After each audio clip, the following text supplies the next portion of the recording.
take a moment to talk about this fight.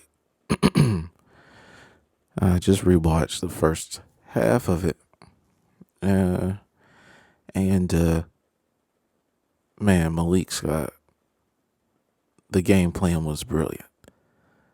I have seen a lot of fights from a lot of different eras, but I've never seen a heavyweight take that type of punishment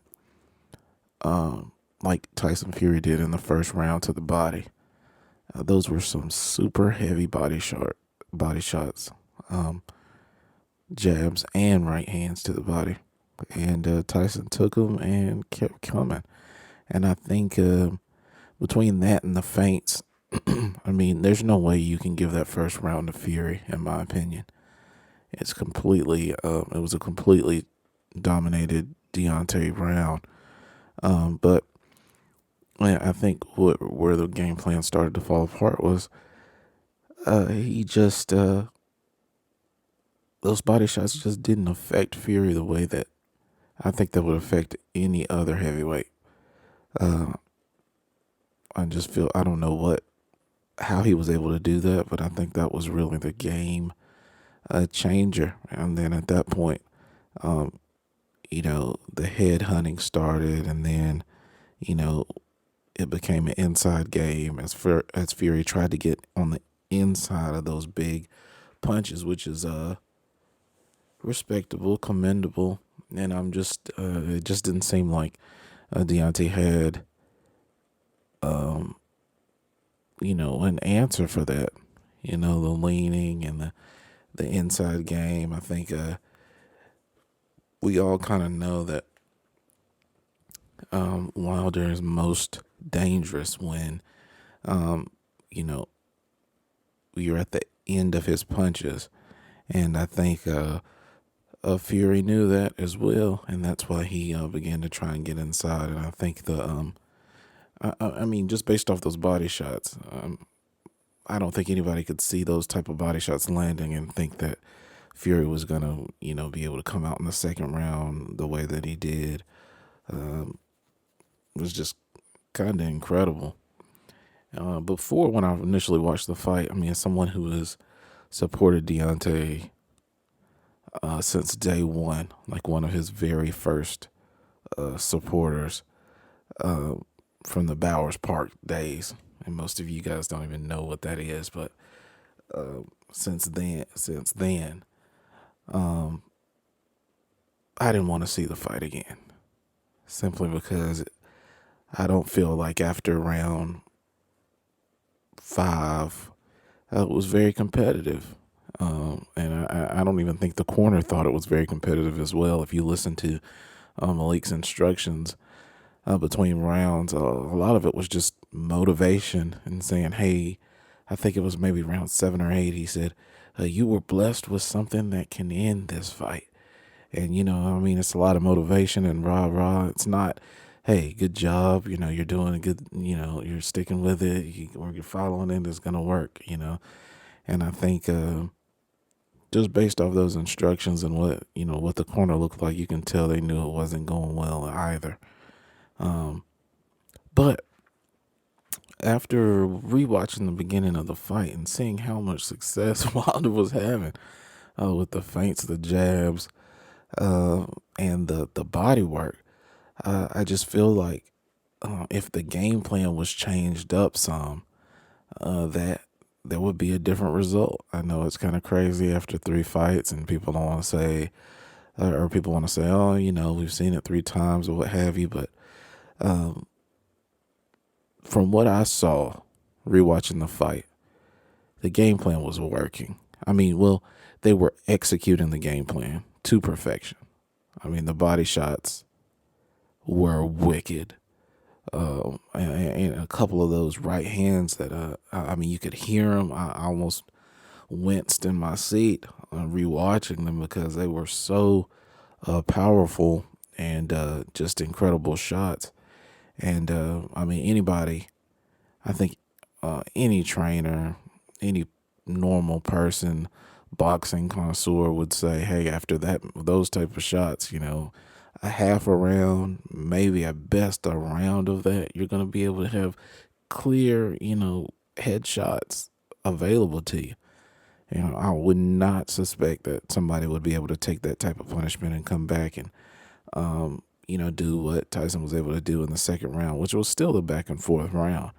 But he began to get on the inside more and that leaning, and I think really kind of began what we ended up seeing in the third, and Wilder just really, you know, had to fight back, with all he had in the fourth. And I think I saw a video from Blue Blood Sports TV saying that, the reason he went to the wrong corner after that knockdown in the fourth is because he was still, dazed from his knockdown in the third, which is just incredible in itself. But I really just wanted to make this video just to get that out there that, man, the game plan was being executed, guys. And, it was an incredible match to watch, especially rewatching it and after hearing a little bit of the post fight commentary and interviews from Malik. Just seeing that and looking for those feints, and then really realizing what that body work was doing. I don't really think the commentary was giving that justice, because it was vicious. I have never seen. We see hooks to the body from like Dillian White. We see some light body work from heavyweights, current heavyweights in the division. But the way that Wilder was going to the body, guys, I don't think anybody. Just go back and watch the first round. I don't think anybody else could take that. I just don't think anybody else could take that.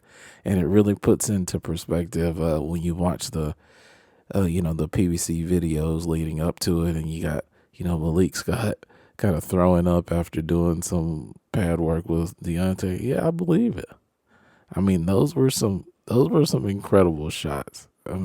If we don't give Fury credit for anything, we have to give him credit for his chin. And I don't know. I guess he's got some abs up under there or something. I don't know, but giving him some credit for that, because I just did not expect him to be able to continue coming forward after that. And I don't think Team Wilder did either. So if it happens again, guys, I'd definitely be willing to watch it. I think it'll be a great matchup, especially I'd be interested to see, what game plan Malik would come up with next. I think they'd have to do some different things. I'm still looking to really see that hook. I saw it. I think it's in the second round that Wilder landed a good hook on to the head of Fury. But just developing those tools more, seeing more of those feints. I think he's gonna have to. The legs. We got to do something. They got to squat. They got to get in there, and day in, day out, I want to hear about the 300-pound squat, instead of the 300-pound bench press.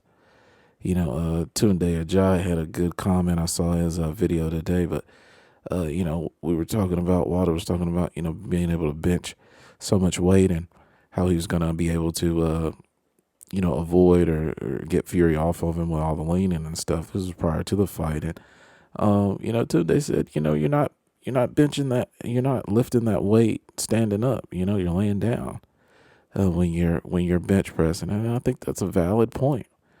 If they are going to do that type of strength and conditioning for that type of dirty tactics, they're gonna have to do it standing up. And that's gonna require more leg work, and that's gonna maybe some overhead presses. I don't know. But it's gonna require more than just a heavy bench press to be able to take that, because again, we saw his legs look kind of weak during that the fight. But I'm still a major fan. Of course, he showed tremendous heart. I do hold out hope that if the game plan changes, that the end result could be could be different.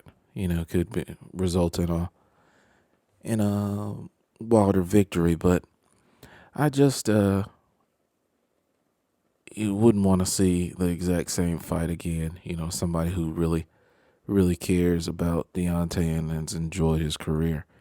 I mean, you just from the sixth on, you just don't want to see somebody take that type of punishment um, over rounds. It would have been different, maybe a little bit had it been a back and forth deal, but it wasn't.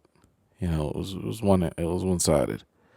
So, but that's my take on it. I'm gonna continue to do videos, do more videos. This is just the beginning, so please subscribe and leave me a comment. Tell me what you think about what I've said here. Do you agree? Did you see what I saw, or maybe you didn't? But let me know.